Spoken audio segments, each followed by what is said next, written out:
سلام دوستان، امشب میخوام یه تکنیک گرپ و دفاع شخصی با هم بهتون آموزش بدم. فقط قبل این که بهتون توضیح بدم یه چیزی بگم. این آقا، من همیشه توی کلیپام میگم دعوا نکنید، هیچ موقع دعوا نکنید. بهترین دفاع شخصی فراره. بهترین دفاع شخصی فراره. این آقا هفته پیش تو خیابون دعوا شده با 2 نفر، الان هم میخنده، بعد کلی دیه بده.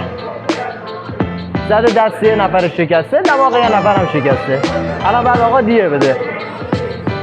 حالا باید بدوه دنبال کاراش، دیهشو بده که دیگه تو خیابون دعوا نکنه.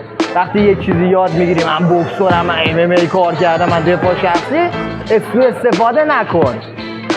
مثل مردم داره میخنده، هفته دیگه هم دادگاه داره، بعد بره مثل مرد یک پول خوشگل به او آقا بده. البته 2 نفره. مثل خب دوستان نگاه کنید، توی گرپلینگ اگه حریفت اینجوری گرفت، خب 4 دست و پا بود، یا میاد رو پاهاش میخواد خودشو رد کنه، اگه از اینجا بیاد شما اجازهشو ندید. اینجا من میخوام یه تکنیک بزنم که هم دفاع شخصی داخلش هم گرپ. خب حالا این پیش میاد، حالا نمیگم 100%، خب هر موقع حریفتون این حالت شما رو گرفت، فقط شما کافیه پا رو بیاریم بالا، حالت پل بزنید. این دستش حتما خفه میکنه، دستشو آزاد کنید.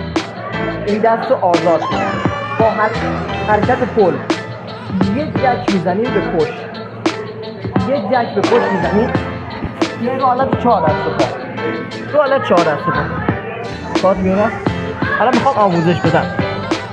دستشو میگیریم، این دست قفله، یعنی تا موقعی که بخواد بکشه شما دستو بگیرید.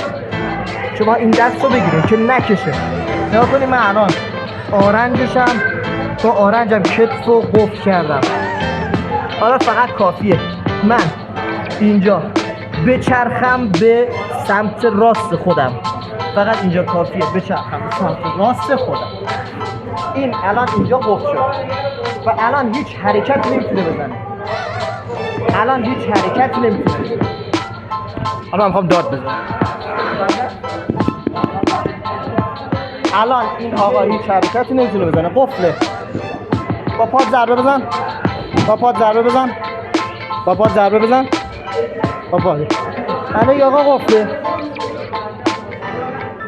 این یه حرکت دفاع شخصی که مطمئنم تو گرپ به کاره.